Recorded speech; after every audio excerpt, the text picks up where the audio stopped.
오늘은 이 제목처럼 안정적으로 보였던 직장에서 정년 혹은 명예퇴직 후 시작한 개인 택시 도전이 예상치 못한 결과로 마무리되는 이야기를 해보려 합니다. 여러분도 은퇴하면 뭘 해야 할지, 퇴직금을 어떻게 굴려야 할지 막막할 때가 있죠. 요즘 들어 주변에서 차라리 개인 택시라도 하면 먹고 사는 데는 문제 없지 않겠어? 라는 말을 심심치 않게 들으실 거예요. 한때는 퇴직 후 택시기사가 불확실한 세상에서 비교적 안정적인 자영업처럼 여겨지기도 했습니다. 그런데 정말 그럴까요? 대기업에서 오랜 세월 일한 분들도, 정부기관이나 공기업에서 퇴직하신 분들도, 심지어 중소기업에서 일찍 퇴직하신 분들까지의 차로 내가 일하는 개인 택시가 매력적으로 보이는 건 사실입니다. 출근 도장을 찍지 않아도 되고 손님을 받으면 그만큼 수익이 생기는 구조니까요. 그런데 생각보다 개인 택시 생태계는 녹록지 않습니다. 오늘은 구체적인 3가지 사례를 통해 실제로 개인 택시 시장에 뛰어들었다, 1년 만에 어려움을 겪고 폐업까지 고민하게 된 분들의 이야기를 나눠보려 해요. 실제로 이분들이 어떤 과정을 거쳐 어떤 난관에 부딪혔는지, 그리고 도대체 무엇이 충격적이었는지 낱낱이 풀어보겠습니다. 은퇴가 코앞이든 아니든 이 글을 통해 은퇴 후 제2의 직업을 고민하시는 분들께 조금이나마 도움이 되길 바랍니다. 1. 30년 대기업 생활 끝, 내 택시로 편히 먹고 살 줄 알았다. 김재수 가명, 58세. 일기대와 현실의 괴리. 김재수 씨는 58세에 대기업을 명예퇴직했습니다. 남들은 부러워할 만한 이력과 퇴직금을 받았고 큰 빚 없이 내 집도 마련했으니 어느 정도 안정적이라는 평가를 받았죠. 문제는 은퇴 후 어떻게 살아갈지였습니다. 나는 대기업에서 일하면서 스트레스도 많이 받고 야근도 많았거든요. 이제 좀 편하게 개인 택시라도 몰면서 지내보자, 이런 생각이 컸어요. 김 씨가 처음 개인 택시를 결심한 이유는 간단했습니다. 유연한 근무 시간과 투자 대비 꾸준한 수입이라는 환상이 있었기 때문입니다. 내가 가진 차나 퇴직금을 활용해 택시 면허를 구입하고 하루 68시간만 달리면 어차피 먹고 사는 돈은 나올 것 아니냐라는 거죠. 하지만 막상 시작해보니 예상과 달랐습니다. 이 면허 구입부터 초기 비용의 압박. 개인 택시를 시작하려면 먼저 개인 택시 면허를 사야 합니다. 이 면허값이 결코 만만치 않아요. 지역마다 다르지만 대략 6천만 원에서 8천만 원 혹은 그 이상의 값이 들기도 합니다. 김 씨는 퇴직금 중 일부를 털어 7천만 원대의 면허를 샀습니다. 면허가 끝이 아닙니다. 차량도 사야 하죠. 보통 LPG 차량을 쓰는데 신차든 중고든 차량 가격이 또 몇천만 원에서 많게는 그 이상 들기도 해요. 게다가 택시용 장비 미터기, 결제기, 내비게이션 등을 갖추고 외관 도색이나 랩핑까지 비용이 꽤 들어갑니다. 결국 퇴직금 거의 절반 정도를 투자해서 시작했어요. 처음엔 그래도 이 정도 투자면 충분히 회수 가능하지라고 생각했죠. 3. 달라진 택시 시장과 승객 수요. 문제는 택시 수요가 예전만 못하다는 겁니다. 실제로 앱 기반 차량 호출 서비스 카카오티, 우버, 팀앤 모빌리티 등가 늘어나고 합승이나 대리 같은 형태의 새로운 이동 서비스도 생겨났습니다. 손님들은 굳이 길에서 택시 잡으려고 손 흔들기보다 앱을 사용해 편하게 부릅니다. 이 과정에서 기사 간 경쟁이 훨씬 치열해졌고 대기 시간도 길어졌죠. 새벽 2시까지 도로를 누비고 점심시간쯤엔 또 정체 구간 노려보면서 계속 돌아다니는데 기름값 빼고 식비 빼고 이런저런 비용 빼니까 실제로 손에 쥐는 돈이 생각보다 적더라고요. 결국 김 씨는 1년을 버티지 못하고 폐업을 고민하게 됐습니다. 면허는 다시 판매하려고 내놨지만 매매가가 예전만 못해 초기 투자금 회수도 쉽지 않았죠. 내가 30년 대기업에서 업무 능력도 있고 경력도 있던 사람인데 막상 택시하니까 체력은 체력대로 고갈되고 수익은 제자리인 거예요. 이럴 줄 알았으면 퇴직금 조금이라도 더 굴리는데 신경 쓸 걸 그랬어요. 2. 공기업 퇴직하고 택시 뛰면 여유롭게 살 줄 알았는데 박영순 가명, 60세. 일 은퇴 후에도 내가 일해야 하는 현실. 박영순 씨는 60세의 공기업에서 정년퇴직을 하면서 바로 개인 택시를 알아보기 시작했습니다. 옆집 아는 형님이 요즘 택시 좀 잘만 굴리면 월 300도 가능하다고 한 말을 듣고 혹했대요. 실제로 주변에 택시 기사로 일하는 사람들을 보면 매일 새벽부터 저녁까지 일해도 꽤 번듯하게 버는 것 같아 보이죠. 내가 공기업에서 일했으니 대인관계도 그럭저럭 자신 있었고 사람 상대하는 건 문제없다 싶었어요. 이 자영업으로서의 개인 택시. 막상 개인 택시는 자영업이라는 사실을 간과하기 쉽습니다. 손님이 있으면 돈이 들어오지만 없으면 제로 0이에요. 근무 시간이 불규칙하고 주말이나 공휴일에 오히려 바쁘기도 합니다. 박 씨는 이 리듬에 적응하는 게 쉽지 않았다고 합니다. 공기업 다닐 때는 일정한 출퇴근 시간이 있었는데 택시는 오로지 내가 스케줄을 짜야 돼요. 그런데 또 손님이 많은 시간대를 놓치면 수입이 안 나오니 자꾸 밤늦게까지 일하게 되더라고요. 삶 체력과 건강이 문제. 60세 즈음이면 크고 작은 건강 문제가 슬슬 찾아옵니다. 장시간 운전은 허리, 무릎, 목 등에 무리를 줍니다. 특히 택시 영업을 위해 좁은 운전석에 하루 10시간 이상 앉아 있으면 근육통은 기본이고 혈액순환 문제도 발생하기 십상입니다. 박 씨는 몇 달 만에 허리 디스크가 도져서 한동안 입원 치료를 받았습니다. 일단 몸이 따라주지 않으면 기사 못해요. 하루만 쉬면 그날은 수입 0원이거든요. 쉬면 쉴수록 손해니까 몸이 아파도 억지로 나간 적이 많았어요. 그런데 결국 더 망가졌죠. 그러다 보니 택시 영업을 제대로 지속하기 어려워졌습니다. 퇴직금 일부를 투자해 면허를 사긴 했지만 버는 돈은 병원비로 들어가고 하루 버티기조차 힘든 날이 늘어났습니다. 은퇴하면 적당히 일하면서 쉬엄쉬엄 살 줄 알았는데 실제로 해보니 몸은 몸대로 고생, 수입은 생각만큼 안 나와서 심적으로도 크게 흔들리더라고요. 3. 중소기업 조기 퇴사 후 택시기사 도전, 적성 문제는 생각도 못했다. 이승재 가명, 55세. 일 퇴사 후 초조함이 불러온 선택. 이승재 씨는 중소기업에서 25년 넘게 일했습니다. 하지만 회사 사정이 좋지 않아 55세에 희망퇴직을 받게 됐어요. 아직 정년까지 시간이 남았다고 생각했는데 갑자기 퇴직이라는 현실이 닥치니 앞이 막막했습니다. 다른 일을 찾기도 늦었다는 생각이 들었죠. 뭔가 당장 시작할 수 있는 게 뭐가 있을까 그때 떠오른 게 개인 택시였어요. 이 사람 상대하는 일이 나와 맞을까? 택시기사는 승객을 직접 응대해야 하는 서비스업이기도 합니다. 물론 손님과 대화를 많이 하지 않는 기사님도 계시지만 최소한 기본적인 친절과 소통이 필요하죠.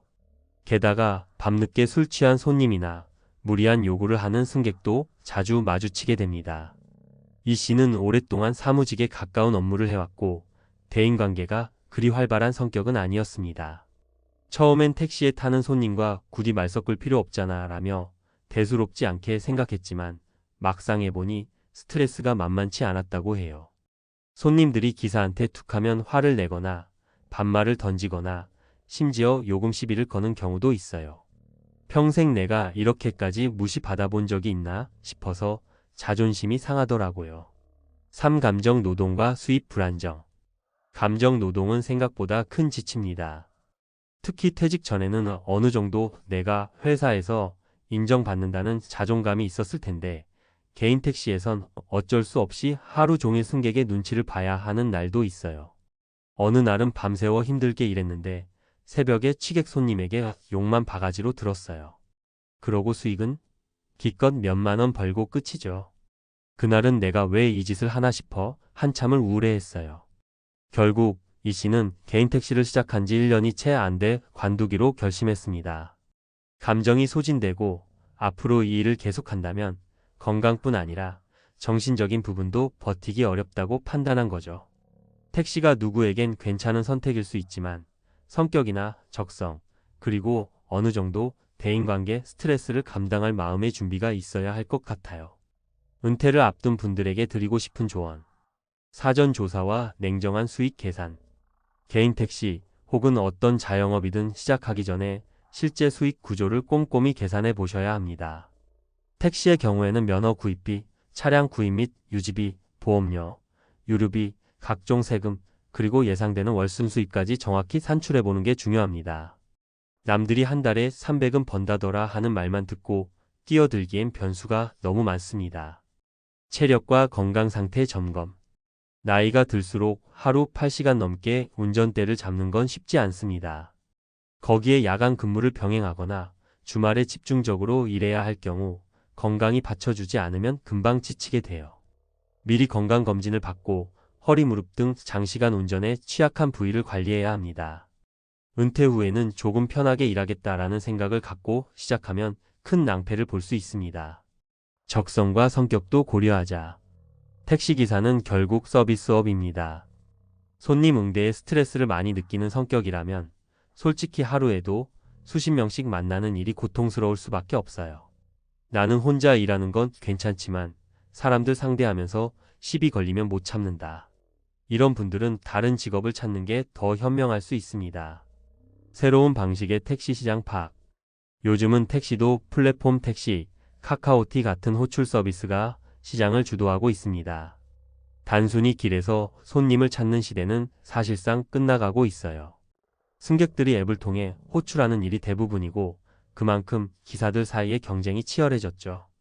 이 흐름을 파악하고 디지털 장비나 앱을 잘 다룰 수 있어야 일정 이상 수익을 기대할 수 있습니다. 다른 은퇴 전략도 함께 모색. 개인 택시를 막연히 꿈꾸기보다는 내가 정말 좋아하고 잘할 수 있는 일이 무엇인지 고민해보는 게 좋아요. 퇴직금을 전부 투자하기 전에 소규모 창업 온라인 판매, 컨설팅, 강의, 취미 관련 사업 등이나 재취업 혹은 파트타임 근무를 병행하는 방식 등 다양한 선택지를 탐색하는 편이 안전합니다. 은퇴 후에도 수입원이 여러 갈래로 나뉘어 있으면 한 곳이 망해도 급격히 흔들리지 않습니다. 예컨대 월세 수익이나 배당 수익을 일부 갖고 있으면서 개인 택시를 겸업한다면 부담이 덜할 수 있습니다. 맺은 말. 58세 대기업 퇴직 후 개인 택시 도전.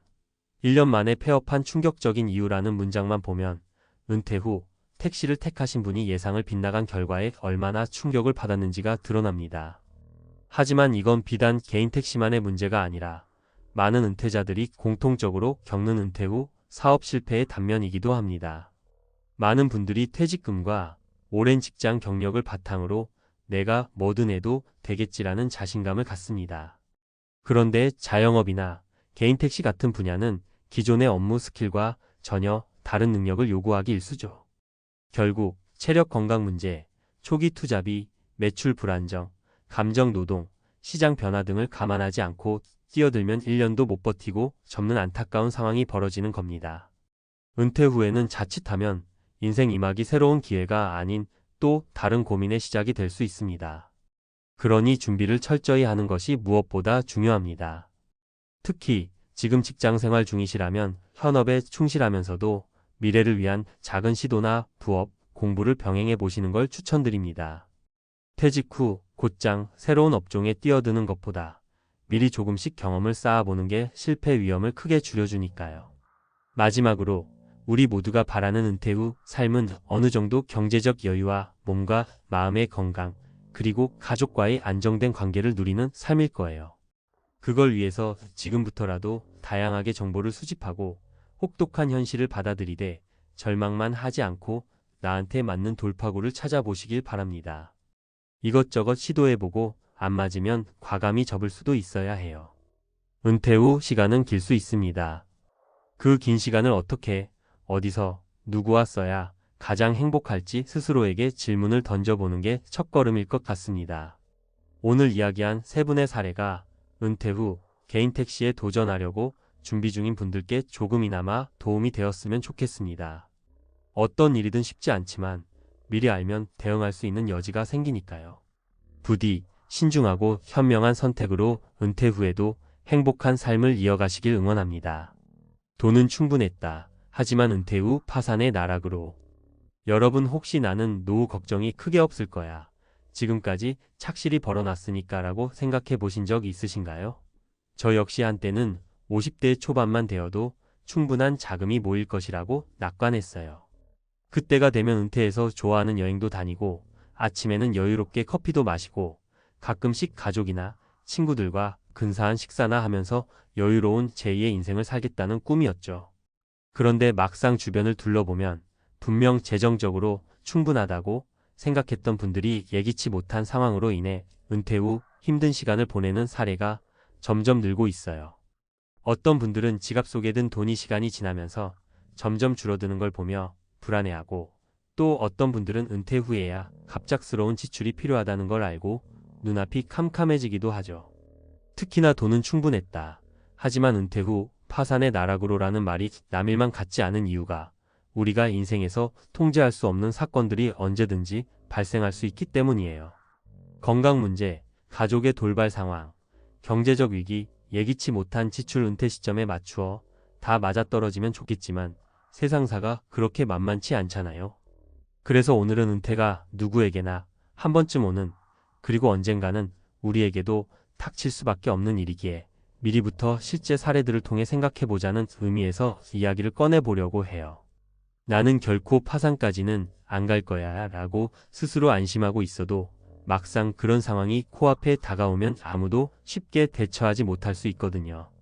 이번 글에서는 은퇴 후 파산까지 가게 된 3가지 사례를 간단히 나누어 이야기해보고, 그럼에도 불구하고 어떻게 하면 조금 더 현실적으로 대비할 수 있는지 같이 생각해보려고 합니다. 혹시라도 이 글을 보시면서 이거 내 이야기 같은데? 싶으신 분들이 계시다면 지금부터라도 조금 더 구체적으로 미래를 설계해보는 기회가 되셨으면 좋겠어요. 1. 건강만 믿고 살았는데 병원비가 이렇게 무서울 줄이야. 제 지인이었던 씨의 이야기를 먼저 해볼게요. 씨는 50대 중반에 공기업에서 명예퇴직을 했어요. 생각보다 일찍 은퇴하게 되었지만 그래도 어지간한 사람들보다는 퇴직금도 꽤 받고, 퇴직 직전부터 준비해둔 예적금, 펀드 등으로 모아놓은 자금이 어느 정도 있었죠. 본인은 큰 병 한번 알아본 적도 없고 평소 건강 관리를 열심히 하기도 했어요. 그런데 은퇴 이후 1년쯤 지났을 때 갑자기 몸에 이상 신호가 왔습니다. 처음에는 단순한 어깨 결림 정도로 생각했는데 검사를 받아보니 뜻밖에도 큰 수술이 필요한 질환이었어요. 문제는 수술과 입원, 그리고 재활에 드는 비용이 상상 이상이었습니다. 이 정도 돈은 당장에 들어가도 괜찮겠지라고 생각했지만 치료를 받으면 받을수록 치료비 지출이 눈덩이처럼 불어났어요. 병원비 자체도 물론 컸지만 씨가 은퇴 후 이제는 내 마음대로 쓸 수 있다 면서 생활비를 조금씩 넉넉하게 쓰고 있었던 것도 문제였어요. 자녀들이 이미 독립해서 특별히 학자금이나 결혼 비용 등이 필요할 것 같지 않다고 판단해 그동안 아껴왔던 돈을 은퇴 후 즐기는 데에 투자한 거죠. 그런데 갑자기 예상치 못한 의료비가 왕창 들어가 버리니 당혹스러울 수밖에 없었어요. 결국 대출을 받아야 했고, 은퇴 전에는 충분해 보이던 자금이 순식간에 무너지기 시작합니다. 내가 언제 이렇게까지 돈 걱정을 해야 할 줄 알았나? 라고 씨는 계속 푸념을 하곤 했어요. 젊었을 때는 은퇴하면 좀 더 마음껏 쉬면서 자신을 돌아볼 시간이 있을 거라 생각했는데 정작 건강이 나빠지니까 돈 쓸 일은 훨씬 많아지고 수입은 뚝 끊기고 이렇게 황망하게 파산 직전까지 가버린 거죠. 이 사례를 통해 느낀 점, 건강보험이나 실손보험 등에 너무 의존해 있었던 것은 아니었는지, 갑작스러운 의료비 지출에 대응할 수 있도록 별도의 비상금을 충분히 마련했어야 했는지, 은퇴 후 생활비 지출 패턴을 안정적으로 설계하지 못하고 너무 낙관적으로 접근한 것은 아니었는지, 씨는 결국 가족들 도움과 재정 전문가의 상담을 받아가며 겨우 상황을 수습했지만 그분 말씀이 내가 이럴 줄 알았으면 미리 병원비 대책을 더 철저하게 세워둬야 했고 은퇴 후 첫 해에는 돈을 함부로 쓰지 않는 게 맞았더라고 하시더라고요. 자녀 결혼 자금도 내 노후 자금에서 나간다는 걸 몰랐어요. 두 번째 사례는 B씨 부부의 이야기예요. B씨 부부는 직장 생활 내내 참 알뜰하게 살면서 돈을 모았어요. 우리 노후에는 여행도 가자, 조금 더 여유롭게 지내자고 서로 다짐하면서 따로 경제 교육을 잘 받았던 건 아니지만 스스로 이것저것 공부도 열심히 하고 투자도 실패하지 않도록 조심했죠. 그래서 모아놓은 자금이 꽤 됐습니다. 어느 날 B씨와 이야기를 나눌 기회가 있었는데 나는 은퇴해도 무섭지 않아. 지금 가진 돈만으로도 충분히 버틸 수 있을 것 같아라고 자신만만해 하더라고요. 그런데 시간이 흘러 자녀들이 결혼 정년기에 들어서게 됩니다. B씨 부부는 그래도 부모로서 기본은 해줘야지라는 마음으로 적지 않은 액수의 결혼 자금을 지원하게 되었어요. 사실 결혼 비용이라는 게 단순히 예식 비용만 드는 건 아니잖아요. 신혼집 전세 자금이라든가 혼수 비용, 예식장 잡는 비용도 결국 부모가 도와주는 경우가 아직까지 한국 사회에는 많아요. 문제는 B씨 부부의 계획에는 자녀 결혼 자금이 구체적으로 반영되어 있지 않았다는 겁니다. 어느 정도는 지원해야겠다고 막연하게 생각했을 뿐이죠. 뭐 적당히 도와주면 되겠지라는 수준으로 생각했는데 막상 실제 상황이 되니까 생각보다 큰 돈이 한 번에 빠져나가게 되었어요. 물론 B씨 부부는 자녀들에게 미안하지만 또 부모 마음이 어디 그렇습니까? 은퇴 후에도 아이들이 편하게 신혼을 시작하기를 바라는 마음에 더 선뜻 지갑을 열게 되죠. 그렇게 지출이 발생하고 난 뒤에야 우리가 노후 자금을 좀 더 안전하게 유지하기 위해서는 이런 큰 목돈을 지출해도 괜찮았을지 미리 계획을 세워봤어야 했는데라고 후회하게 된 겁니다. 결국 몇 년 뒤 부부의 생활비마저 빠듯해지면서 추가로 대출을 당겨야 하거나 집을 줄이는 것까지 고민하게 되었어요. 평생 알뜰하게 모았는데 왜 갑자기 이렇게 어려워졌을까? 라는 자괴감에 빠지기도 했고요. 이 사례가 주는 시사점. 노후 자금은 그야말로 나와 배우자의 미래에 초점을 맞춰야 함. 자녀 결혼 자금, 부모님 부양, 돌발적 가족 행사 등 은퇴 후에도 발생할 수 있는 큰 지출을 미리 계획해야 함. 결혼 자금 지원 규모는 충분한 상의를 통해 조정하고 필요하다면 자녀 스스로 대출 등을 통해 감당하게끔 유도할 수도 있음. B씨 부부도 결국은 집을 한번 축소 이전하면서 그 차액으로 겨우 버티고 계시지만 그 과정에서 상당한 심적 스트레스와 갈등이 있었다고 해요. 3. 투자는 계속해야 노후가 편하다던데 시장이 뒤집어질 줄 몰랐죠. 마지막 사례는 C씨 이야기예요. C씨는 은퇴 직전까지도 꽤 공격적인 투자 스타일을 유지했어요. 내가 지금 가진 돈을 그대로 들고 있기만 하면 인플레이션 때문에 가치가 떨어진다며 본인은 은퇴 후에도 주식이든 부동산이든 적극적으로 투자해서 자금을 불려가야 한다고 굳게 믿었죠. 사실 그런 전략이 나쁜 건 아니에요. 세상은 계속 변화하고 일정 부분 투자를 잘해서 자금을 증식할 수 있다면 훨씬 풍족한 노후를 보낼 수 있으니까요. 문제는 C씨가 은퇴 후 심리적으로 느끼는 부담이 생각보다 컸다는 점이에요. 젊을 때는 아직 수입이 있으니 적자가 나도 다시 벌면 되지라는 여유로 버틸 수 있지만 은퇴 후에는 어떨까요? 이제 고정급여는 없고 오로지 쌓아놓은 자금과 투자 수익에 의존해야 하는 상황이 펼쳐집니다. 그런데 운이 안 좋게도 시장이 크게 흔들리는 시점과 맞물리면서 C씨가 투자해둔 상품이 큰 손실을 보게 되었어요. 처음에는 장기 투자 마인드로 버티면 돼 라고 생각했지만 주가와 부동산 가격이 연이어 떨어지는 걸 보니 마음이 급해집니다. 내가 지금 팔아야 하나, 더 버텨야 하나? 고민하고 그러다 밤잠까지 설치며 스트레스가 쌓였어요. 결국 어느 시점에는 감당이 안 되어 손실을 보고 매도해야 했어요. 그 손실폭이 상당해서 결과적으로 원금 자체가 많이 줄어든 상태가 되었죠. 그 뒤로는 C씨도 마음이 급해져서 무언가 빨리 만회하고 싶어졌고 그러다 보니 검증되지 않은 투자처에까지 손을 대게 되었어요. 한 방에 만회해야지 라는 유혹이 들었겠죠. 하지만 안타깝게도 그 결정 또한 실패로 이어지면서 결국 은퇴 후에 모아둔 자금의 상당 부분을 날리고 말았어요. C씨가 말하길 은퇴 전과 은퇴 후의 위험 감수에 대한 태도가 이렇게 달라질 줄 몰랐다. 내가 뭐든지 잘 통제할 수 있을 거라 믿었는데 막상 소득이 제로가 되니까 불안감이 걷잡을 수 없이 커지더라라고 하더라고요. 이 사례가 주는 인사이트. 은퇴 시점에는 원금 보전을 어느 정도 우선적으로 고려해야 함. 공격적인 투자 전략이 반드시 잘못은 아니지만 정신적 심리적 부담까지 감안해야 함.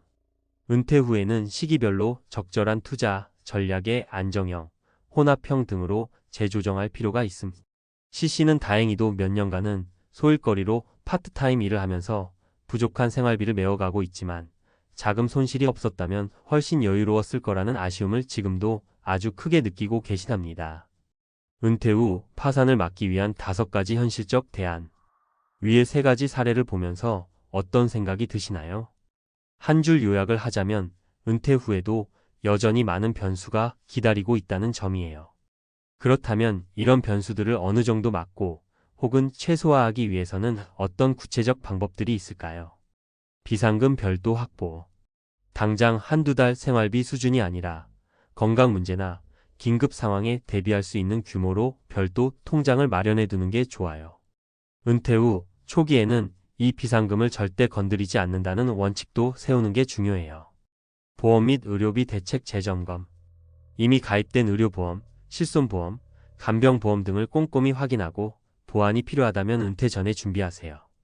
특히 나이가 들수록 가입이 어려워지거나 보험료가 급격히 오르는 상품이 많으니 미리미리 챙기는 게 좋습니다. 가족 행사 비용 미리 설계.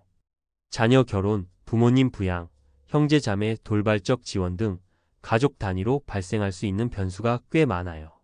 어느 선까지 지원할 것인지 혹은 전혀 지원하지 않을 것인지 가족과 솔직하게 대화하고 계획을 수립하세요. 투자 비중과 전략 재조정. 은퇴 후에는 일정 정도의 안정 자산을 보유하는 것이 정신 건강에도 훨씬 유리해요.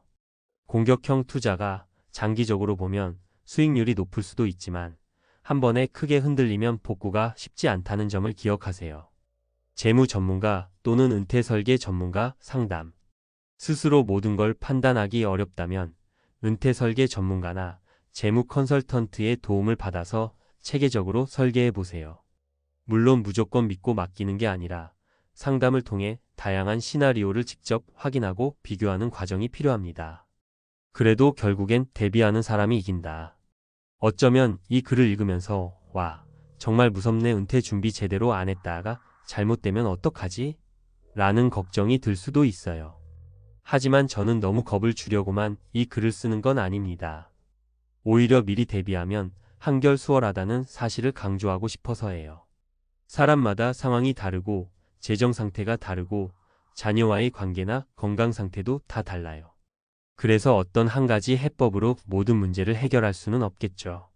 하지만 은퇴라는 중요한 전환점을 맞이하기 전에 앞으로 겪을 수 있는 일들을 최대한 다양하게 가정해보고 미리 계획을 세우는 것만큼은 어느 누구에게나 꼭 필요합니다. 설마 우리에게 그런 일이 생기겠어? 내가 아플 리 없지 뭐. 아이들이 나중에 결혼 자금까지 내게 바라진 않겠지? 투자는 안정적으로 잘 될 거야. 문제 없어.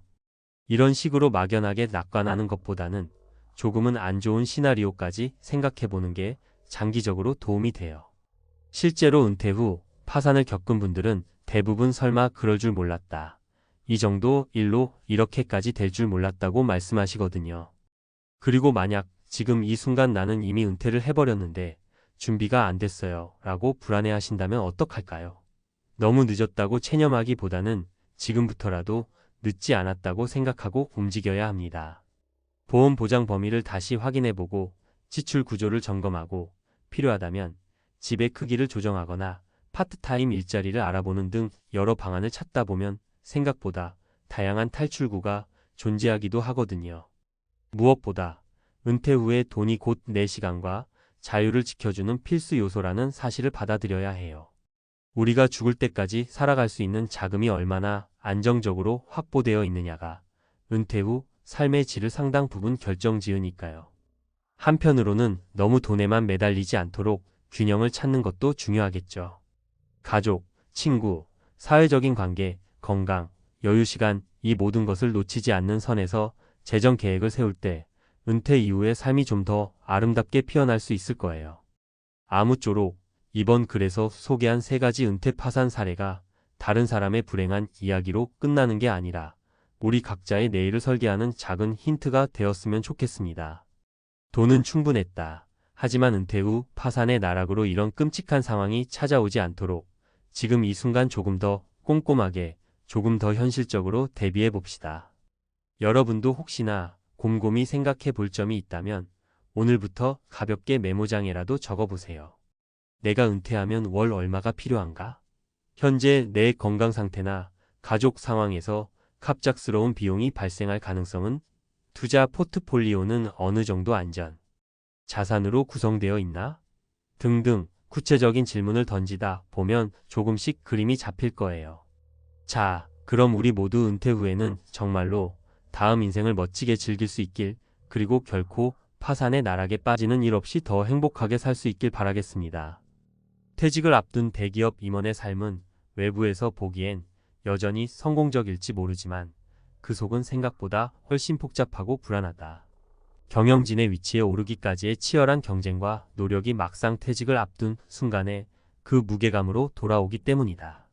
겉으로는 여전히 자존심을 지키고 있지만 내면의 불안은 갈수록 커져간다. 퇴직 후 곤두박질. 대기업 임원의 충격적 추락과 눈물의 고백은 그런 현실을 마주한 이들의 이야기를 바탕으로 우리가 쉽게 간과하는 퇴직 후 삶의 본질을 짚어보고자 한다. 1. 연봉 1억이 한순간에 0원이 되다. 사례 1. 김모 씨는 대기업에서 임원으로 오랫동안 근무하며 억대 연봉을 받아왔다. 가족과 함께 해외여행을 다니고 자녀들은 명문 학교를 다니며 부족함 없이 자랐다. 하지만 58세 퇴직 이후 수입이 끊기면서 그의 삶은 급격히 변했다. 퇴직 직전에는 퇴직금이 있고 연금이 있겠지 생각했지만 실상은 달랐다. 연금은 수년 뒤부터 받을 수 있었고 퇴직금도 고정적인 수입원이 되기에는 부족했다. 그동안 벌어온 돈이 있었지만 생활 수준을 맞추다 보니 남는 돈은 없었다. 예상치 못한 공허함과 두려움이 몰려왔고 그동안 당연하게 생각했던 고정 수입이 사라지자 허탈감이 밀려왔다. 퇴직 후 새로운 직업을 찾기 위해 몇 차례 시도했지만 30년 동안 대기업에만 몸담았던 김 씨는 자신이 회사 밖에서는 별다른 경쟁력이 없다는 사실을 절실히 느꼈다. 2. 부와 명예는 뒤로하고 하루하루가 외로워지다. 사례 2. 박모 씨는 정년까지 회사에 남을 수 있었던 소수의 임원 중 한 명이었다. 대기업에서 임원으로 일하면서 많은 사람들의 존경을 받았고 회사 안에서는 중심 인물로 자리 잡았다. 하지만 퇴직 후 박 씨는 심각한 고독감에 빠졌다. 회사라는 커다란 조직 안에서 활동하던 그는 이제 더 이상 그 역할을 할 수 없게 되었고 어느 순간 자신이 사회에서 쓸모없는 사람처럼 느껴졌다. 퇴직 후의 시간은 오히려 공허했다. 한때 바쁘게 살며 함께 일하던 동료들도 더 이상 연락이 뜸해졌고 그와 친하게 지내던 사람들은 대부분 회사 내에서의 관계였다는 걸 깨달았다. 명예는 있었지만 퇴직과 동시에 모든 것이 사라졌고 인간관계마저 흔들리면서 그는 깊은 외로움 속으로 빠져들었다. 3. 현실은 달랐다. 퇴직 후 계획했던 창업의 실패.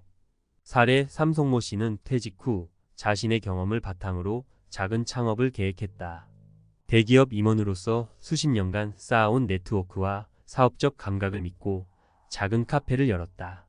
그러나 현실은 예상과 달랐다. 기업 내에서의 권위는 한낱 과거의 이야기였고 카페 운영은 생각만큼 쉽지 않았다. 대기업에서 경험한 경영과 자영업은 완전히 다른 세계였다. 고객 응대부터 운영까지 작은 실수 하나에도 치명적인 타격을 입었고 결국 몇 달 만에 적자가 쌓여 문을 닫을 수밖에 없었다. 송 씨는 퇴직 후 자신만만했던 계획이 무너져 내리자 극심한 좌절감을 느꼈다. 그는 다시 한번 자신의 한계를 깨닫고 퇴직 후 새롭게 시작하려는 것이 얼마나 어렵고 위험한지 뼈저리게 느꼈다. 퇴직 후의 인생, 다시 생각해야 할 때. 이처럼 퇴직 후의 삶은 생각보다 훨씬 복잡하다. 임원으로서의 권위와 성공은 퇴직과 동시에 사라지고 남은 것은 불안과 공허함이다. 김 씨, 박 씨, 송 씨의 사례는 단지 그들의 개인적인 실패를 말하는 것이 아니다. 이는 많은 퇴직자들이 직면할 수 있는 현실이다. 퇴직 후의 삶을 성공적으로 준비하기 위해서는 단순히 금전적인 준비뿐만 아니라 사회적 관계, 심리적 안정을 위한 철저한 준비가 필요하다. 너무 늦기 전에 우리는 퇴직 후의 삶을 좀 더 구체적으로 계획하고 현실적인 대안을 찾아야 한다. 퇴직 후의 삶에 대해 많은 사람들이 막연한 기대와 동시에 불안을 안고 있습니다. 퇴직 후 곤두박질. 대기업 임원의 충격적 추락과 눈물의 고백에서 살펴봤던 세 가지 사례는 현실적인 문제를 다루며 많은 공감을 불러일으켰죠. 그만큼 퇴직 후의 삶은 단순히 돈의 문제가 아니라 심리적, 사회적, 그리고 개인적인 준비가 필요한 복합적인 상황임을 보여줍니다. 이번에는 이 문제를 조금 더 깊이 들여다보면서 전문가의 시각에서 어떻게 접근해야 하는지 살펴보겠습니다. 퇴직 후의 심리적 변화, 나의 존재감은 어디에? 대기업에서 수십 년간 경력을 쌓아온 임원들이 퇴직 후 겪는 가장 큰 문제는 바로 자존감의 붕괴입니다. 평생을 바쳐 일해왔던 회사에서의 역할과 지위가 없어지자 자신이 무의미해졌다고 느끼는 경우가 많습니다.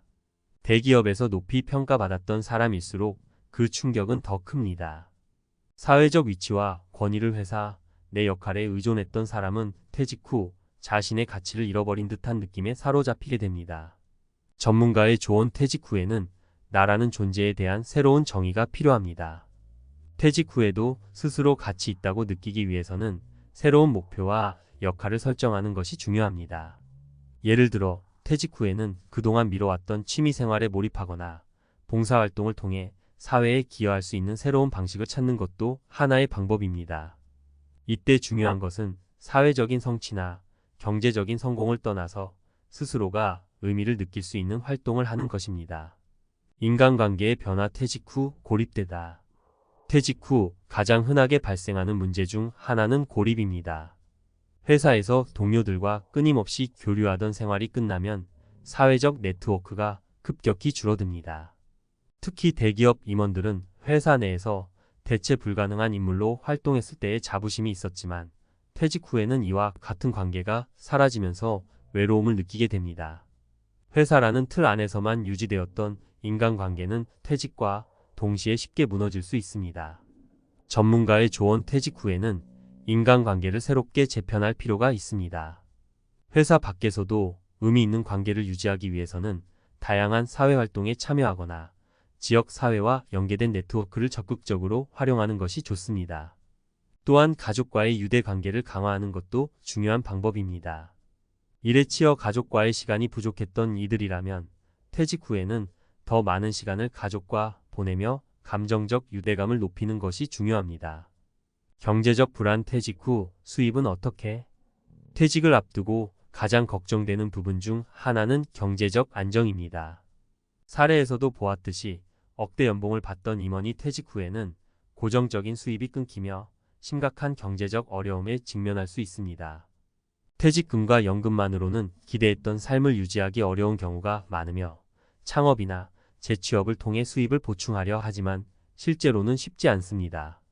이 과정에서 경제적인 불안이 심리적인 불안으로 이어져 퇴직 후 삶의 질을 크게 저하시키는 경우가 많습니다. 전문가의 조언 퇴직 전부터 재정 계획을 철저히 세우는 것이 중요합니다. 연금이나 퇴직금에만 의존하지 않고 다양한 수입원을 마련할 필요가 있습니다. 퇴직 후에도 일정한 수입을 창출할 수 있는 투자나 새로운 직업에 대해 미리 준비하는 것이 좋습니다. 또한 퇴직 후에는 생활비를 줄이는 방향으로 소비 습관을 바꾸는 것도 필요합니다.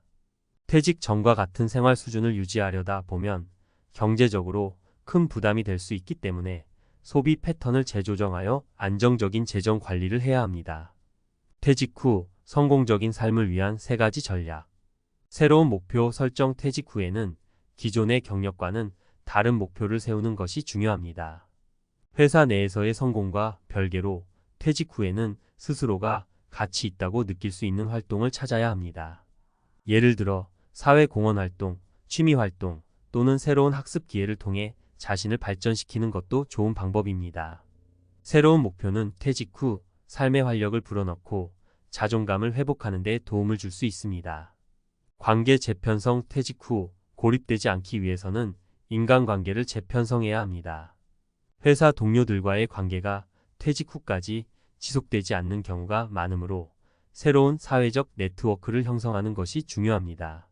동호회, 지역 사회활동, 봉사단체 등을 통해 새로운 인간관계를 맺고 긍정적인 사회적 교류를 이어나가는 것이 퇴직 후 삶의 질을 높이는 데 큰 도움이 됩니다. 재정 관리 및 준비 퇴직 후 경제적인 불안은 큰 스트레스 요인이 될 수 있습니다.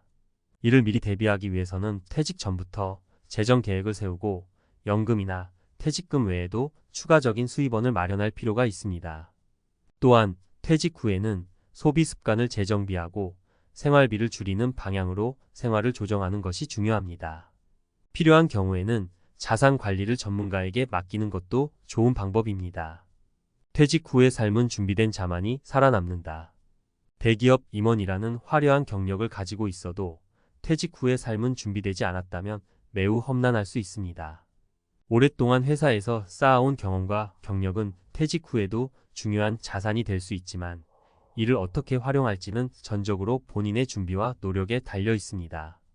퇴직 후의 삶을 성공적으로 이끌기 위해서는 경제적인 준비뿐만 아니라 심리적, 사회적 준비가 필요하며 그 과정에서 자신의 역할을 재정의하고 새로운 목표와 인간관계를 형성해 나가는 것이 필수적입니다. 퇴직 후에도 행복하고 안정된 삶을 위해서는 단순히 돈을 많이 모으는 것보다 자신을 어떻게 바라보고 어떤 방식으로 삶을 설계할지에 대한 고민이 필요합니다. 퇴직 후의 인생은 더 이상 회사에서의 성공에 얽매이지 않고 스스로의 가치를 재발견하는 기회가 될 수 있습니다. 따라서 퇴직 후 곤두박질이라는 두려움에 휘말리지 않기 위해서는 지금부터라도 퇴직 후의 삶을 철저히 준비해야 할 때입니다. 50대, 60대에 접어들며 은퇴를 맞이한 우리는 인생의 새로운 챕터를 시작합니다. 평생 일터에서 쌓아온 경험과 신념이 자랑스럽지만 동시에 가족과의 관계에서 더 깊은 고민이 생기기도 합니다. 특히 자식들이 새로운 가정을 꾸릴 때 우리는 그들의 행복을 바라는 마음과 동시에 진심을 알아보고 싶어지는 복잡한 감정을 느끼곤 하죠. 은퇴한 한 형사가 며느리를 시험하려 노숙자로 변장했다는 이 이야기는 단순한 흥미를 넘어 우리 모두가 공감할 수 있는 인생의 중요한 질문을 던집니다.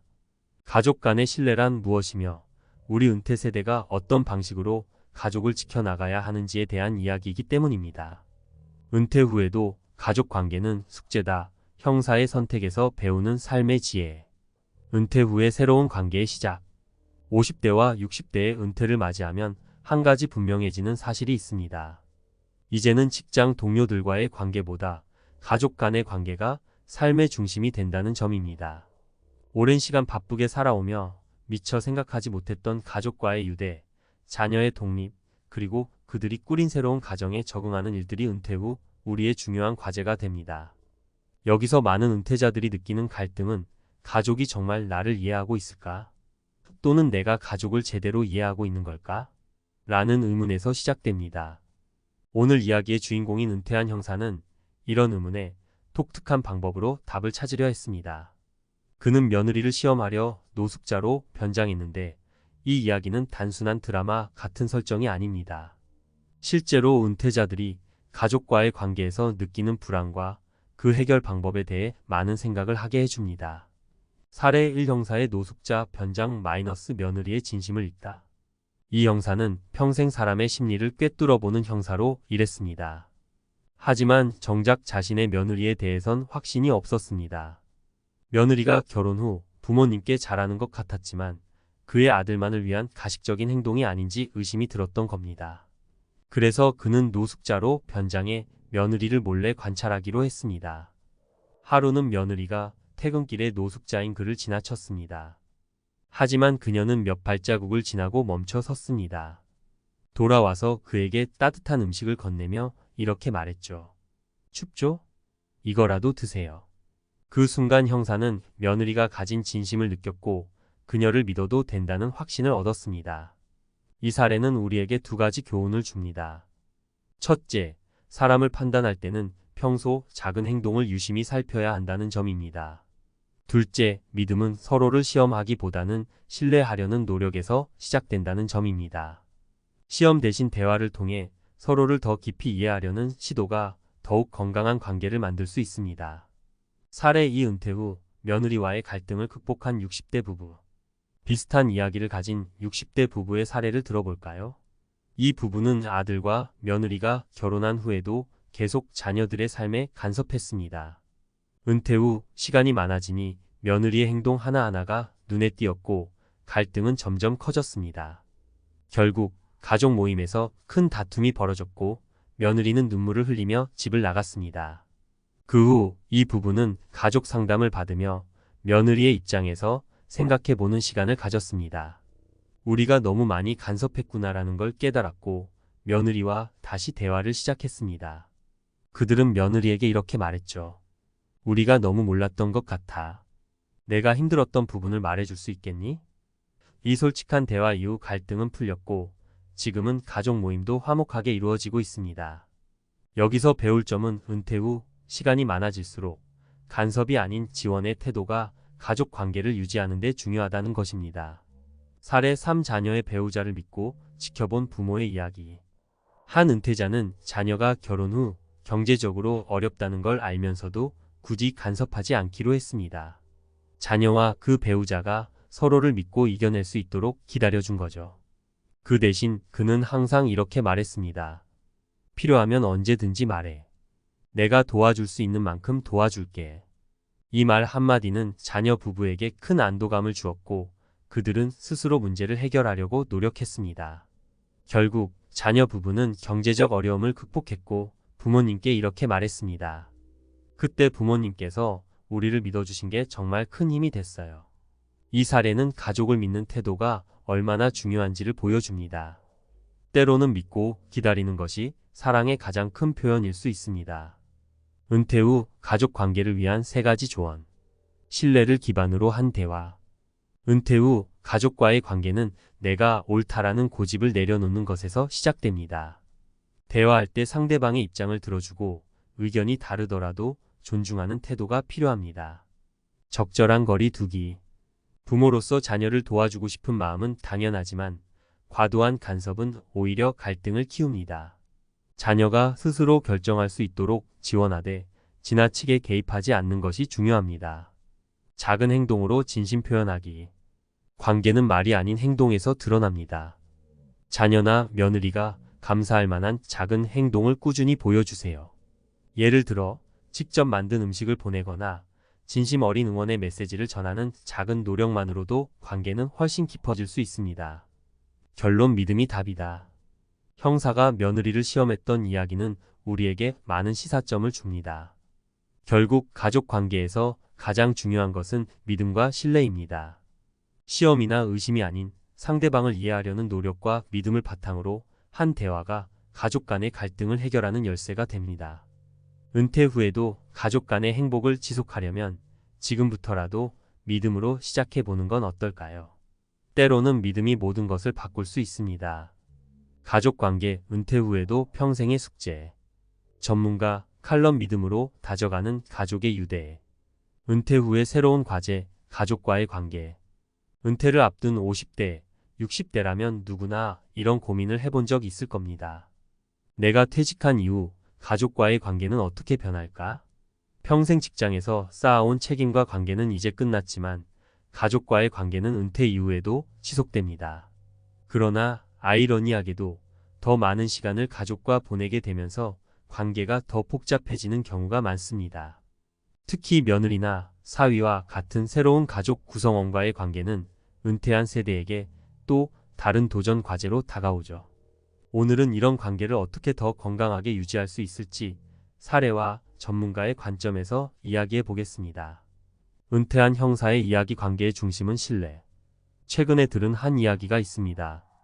은퇴한 형사가 며느리를 시험하기 위해 노숙자로 변장했던 일입니다. 그가 왜 이런 선택을 했을까요? 며느리의 진심을 확인하고 싶어서였습니다. 이는 단순히 호기심이 아니라 자신의 새로운 가족 구성원이 정말 믿을 만한 사람인지 알고 싶었던 은퇴자의 솔직한 마음이었습니다. 하지만 이 이야기는 단순히 한 사람의 기발한 행동으로 끝나는 것이 아닙니다. 여기에는 가족 관계에서 우리가 모두 고민하는 본질적인 질문이 숨어 있습니다. 나는 가족에게 믿음을 줄 수 있는 사람인가? 그리고 내가 가족을 진정으로 신뢰하고 있는가? 라는 질문 말입니다. 은퇴 후에도 내 자리는 어디인가? 가족과의 관계가 왜 더 어려워질까요? 전문가들은 이것이 은퇴 후 갑작스레 변하는 역할 때문이라고 설명합니다. 직장에서는 명확한 역할과 책임이 있었지만 은퇴 후에는 가족 내에서 그 역할이 흐려지기 때문이죠. 특히 자녀가 결혼을 하게 되면 부모의 역할은 자연스럽게 변화합니다. 많은 부모들은 이렇게 말합니다. 며느리가 나를 존중하지 않는 것 같아요.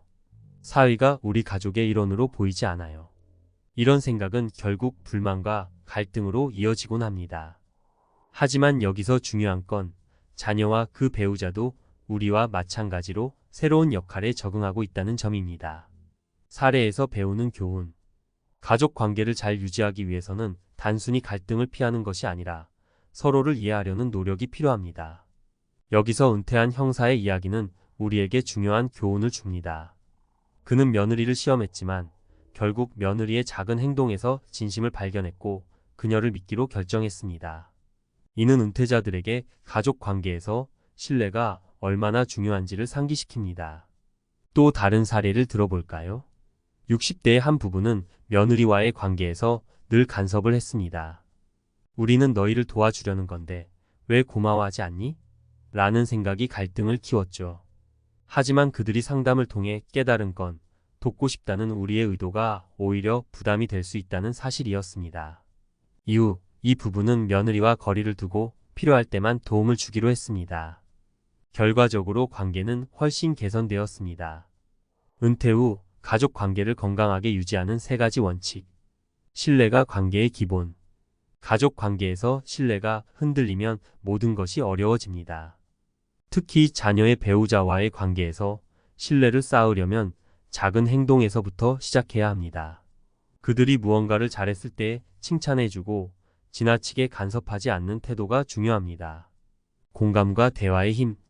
은퇴 후 시간이 많아지면 가족과 대화하는 시간이 자연스럽게 늘어납니다. 하지만 그 대화가 일방적인 지적이나 충고가 된다면 갈등이 생길 가능성이 높습니다. 대화할 때는 상대방의 이야기를 경청하고 자신의 생각을 강요하기보다 공감을 표현하는 것이 좋습니다. 예를 들어 며느리나 사위가 실수했을 때 왜 그랬어? 라고 묻기보다 힘들었겠네. 내가 도울 일이 있으면 알려줘라는 태도로 다가가면 더 나은 결과를 얻을 수 있습니다. 간섭 대신 지원. 가족을 돕고 싶다는 마음은 자연스럽지만 지나친 간섭은 오히려 갈등을 부릅니다. 자녀가 스스로 문제를 해결할 수 있도록 기다려주고 필요할 때만 도움을 주는 태도가 관계를 더 건강하게 만듭니다.